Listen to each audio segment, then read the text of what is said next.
Assalamualaikum warahmatullahi wabarakatuh. Nama saya Rizky Riandana, mahasiswa UIN Sumatera Utara, Prodi Manajemen Dakwah B. Video ini saya buat untuk melengkapi tugas saya pelajaran mata kuliah hadis tematik dengan judul Manajemen Waktu dalam Dakwah. Nah, materi yang akan saya bawakan ialah pentingnya manajemen waktu, hadis yang terkait dengan manajemen waktu, teknik pengelolaan waktu, dan contoh penerapan dalam dakwah. Sebelum masuk ke pembahasan, kita harus tahu apa itu manajemen waktu. Manajemen waktu adalah proses merencanakan, mengontrol, dan menggunakan waktu semaksimal mungkin untuk menyelesaikan tugas tertentu dan mencapai tujuan.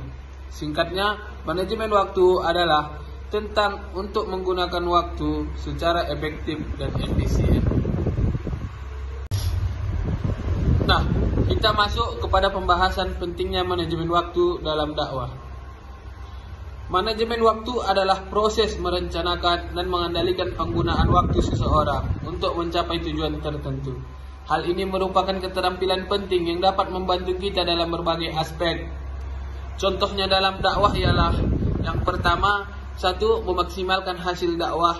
Yang kedua, meningkatkan kualitas dakwah. Yang ketiga, menjaga konsistensi dakwah. Yang keempat, menjaga keseimbangan hidup. Dan yang kelima, menjadi teladan bagi orang lain. Dakwah tidak hanya tentang menyampaikan pesan, tetapi juga tentang menunjukkan contoh yang baik.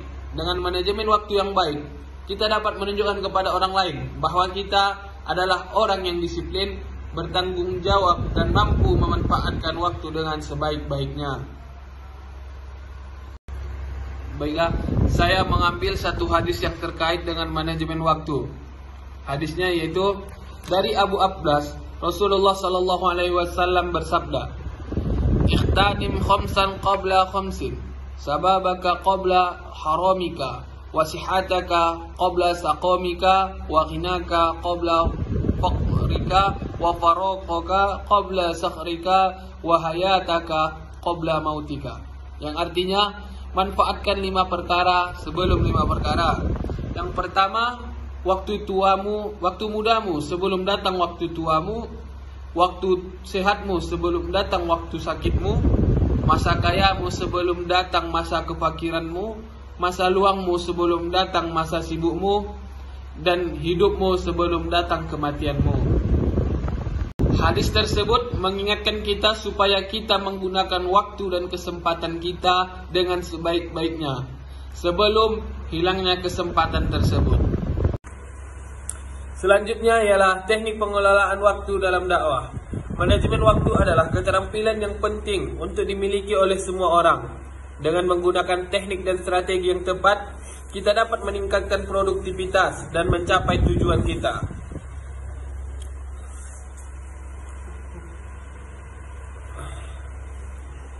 Berikut beberapa teknik pengelolaan waktu yang dapat diterapkan dalam dakwah. Yang pertama, menentukan tujuan yang jelas. Langkah awal dalam pengelolaan waktu dakwah adalah menentukan tujuan yang jelas. Apa yang ingin dicapai dengan dakwah tersebut? Apakah ingin meningkatkan pemahaman agama, mengajak orang berbuat baik, atau membangun komunitas dakwah? Dengan tujuan yang jelas, Anda dapat menyusun rencana dakwah yang terarah dan fokus. Yang kedua, membuat jadwal dan prioritas. Setelah menentukan tujuan, buatlah jadwal dakwah yang realistis dan terukur. Jadwal ini harus mempertimbangkan berbagai aktivitas Anda, seperti pekerjaan, keluarga, dan ibadah. Prioritaskan kegiatan dakwah yang paling penting dan mendesak. Yang ketiga, memanfaatkan waktu luang. Manfaatkan waktu luang Anda untuk kegiatan dakwah, seperti membaca buku agama, mempelajari materi dakwah, atau menyiapkan konten dakwah di media sosial. Anda juga dapat mengikuti kajian agama atau menghadiri kegiatan dakwah lainnya. Yang keempat, delegasikan tugas. Jika memungkinkan, delegasikan tugas dakwah kepada orang lain. Hal ini dapat meringankan beban Anda dan memungkinkan Anda untuk fokus pada kegiatan dakwah yang lebih penting. Yang kelima, menghindari multitasking.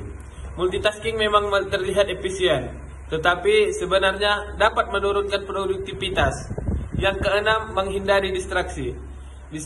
Hindari hal-hal yang dapat mengganggu fokus Anda dalam melakukan kegiatan dakwah, seperti media sosial, game, atau televisi dengan waktu yang berlebihan. Yang ketujuh, evaluasi dan adaptasi. Luangkan waktu untuk mengevaluasi efektivitas pengelolaan waktu Anda. Apakah Anda telah mencapai tujuan dakwah yang telah ditetapkan? Apakah Anda dapat menyelesaikan tugas dakwah tepat waktu? Jika tidak, lakukan penyesuaian pada rencana dan strategi Anda. Nah, yang terakhir, contoh penerapan manajemen waktu dalam dakwah. Nah, sebagai contoh, seorang dai membuat agenda dakwah mingguan yang mencakup kajian rutin di masjid, ceramah di sekolah, dan kunjungan ke panti asuhan. Dai tersebut memanfaatkan waktu pagi harinya yang produktif untuk menulis materi dakwah dan menghafal ayat-ayat Al-Quran. Dai menghindari menonton televisi dan bermain media sosial secara berlebihan untuk menjaga fokus dan konsentrasi. Dai menggunakan media sosial seperti Instagram dan Facebook untuk menyebarkan konten dakwah berupa video ceramah, infografis, dan artikel. Dai secara berkala mengevaluasi materi dakwah dan metode penyampaiannya berdasarkan masukan audiens. Nah, itu termasuk contoh konkret dalam penerapan manajemen waktu dalam dakwah.